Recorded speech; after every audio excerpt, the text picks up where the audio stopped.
tension, stamp, fanatic, tension, fanatic, tension. Historically, the marginalized people, you call them as untouchables or Dalits, they have been kept away from the center of the knowledge. Once you are born into a caste, it is very difficult for you to grow beyond that. You are stuck in that identity.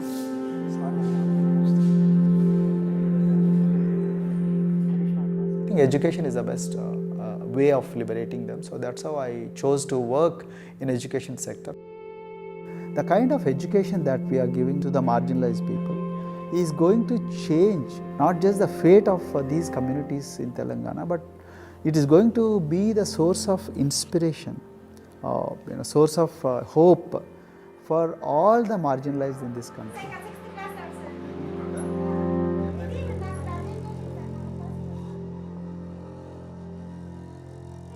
Greatest blight in India is the system of caste.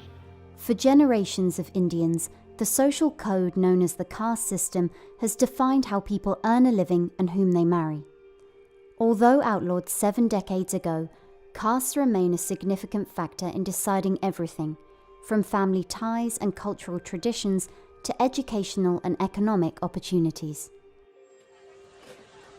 Dalits, people who are on the lowest rung of the caste system, constitute almost 1/5 of India's population of 1.3 billion. Not able to afford the high tuition of private schools, many are forced to attend government-funded institutions, which in the past have suffered from poor infrastructure, lower education standards, and high student-to-teacher ratios. But Dr. Praveen Kumar is trying to change that.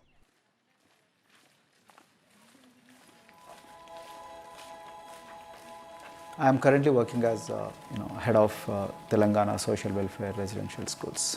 So totally above 400 schools I manage. These are all residential schools for the students who are historically marginalized but talented and then poor.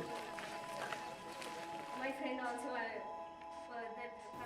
Of them, 60% are girls and then 40% are boys, because girls are more marginalized among the marginalized. Their voices are always suppressed. My approach to improve the conditions in the schools has been put your eyes and ears on the ground always. Talk to the parents, talk to the teachers, talk to the students, stay in the schools and then understand their problems, their challenges, both in classrooms and then the corridors and the dorms. Then go to the dining halls and see what kind of food they are eating, and then go to their homes and then what kind of food they are getting and what kind of challenges the parents have. One of the important changes that I brought in after I took over was to complete the transformation of mother tongue to English medium, because English medium, as I said, English is the language of emancipation. And language that connects you to the whole body of knowledge in the world. So we had to train a lot of teachers. refer to the dictionary also, okay, and find out the new meanings, as well as you're going to describe about.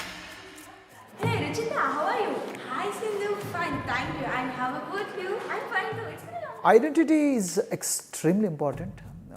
There is a scientific evidence to prove that your sense of identity is extremely crucial to your growth as a successful human being in your life. If you accept an identity which is very humiliating, which reminds you of very painful past, I think that identity will not help you to grow. I'm not saying that you should forget your past. I'm not saying that, but that should not be the bubble in which you must live always.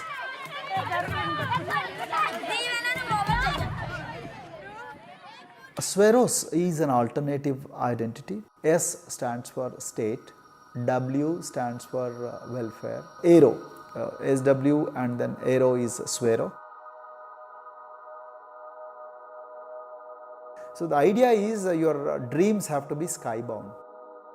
So that is what we are trying to achieve by changing the identities. Like, you say, I'm a Swero and I aim to be a doctor. I am a Swero, I aim to be a top-notch engineer. I am a Swero, I aim to be a top bureaucrat of this country.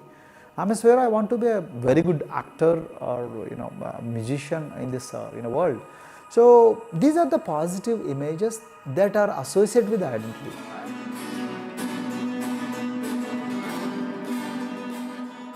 Just to give an example to you, in 2012, in our institution we used to produce about 6 doctors per year. But because of our this self-liberating ideology of Sveroism, we have this year we have produced about 189 doctors. This is phenomenal for any poorest of the poor people. You know how difficult it is to get into a medical colleges in this country. So, but today, because of this ideology, the students have been able to achieve this, feat. Pujita has been a farm laborer, and her parents themselves are agricultural laborers. And then this girl used to sell vegetables, but thanks to the residential education institutions, she came to the Gauli Doddi campus, and then she toiled very hard for 1 year, despite many problems. And today, I'm so happy to share with you that she has joined one of the prestigious medical colleges in the state of Telangana, Usmania Medical College, and then in future, she hopes to be a gynecologist. So this is the journey our children are hoping for. Similarly, the Mount Everest expedition. Mount Everest expedition, we are very fortunate enough to place the youngest ever female in the history of this world on the peak of Mount Everest. How did this happen? It's all because of an ideology that helps you to liberate yourself.